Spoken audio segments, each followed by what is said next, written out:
Matapos tumama ang malakas na lindol sa Davao Oriental, nagsagawa ng relief operation ang mga miyembro ng Regional Mobile Force Battalion 13 sa mga pamilyang labis na naapektuhan ng sakuna. Patrolwoman Joanna Cawile sa report.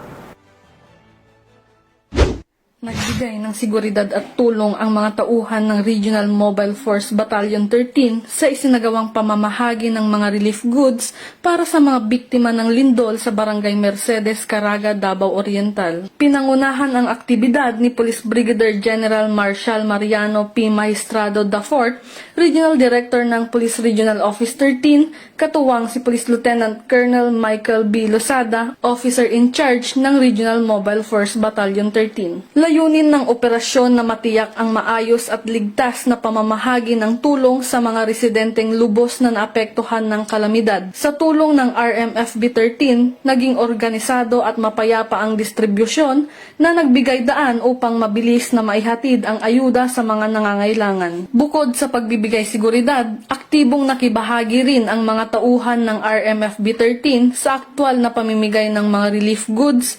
Ang kanilang presensya ay nagbigay ng kapanatagan at inspirasyon sa mga residente na nakaramdam ng suporta at malasakit mula sa kapulisan. Muling pinatunayan ng RMFB 13 ang kanilang tunay na diwa ng paglilingkod at malasakit sa kapwa. Sa panahon ng sakuna, ipinapakita ng mga pulis na hindi lamang sila tagapagpatupad ng batas kundi katuwang ng bawat mamamayan sa pagbangon, pagkakaisa at pag-asa.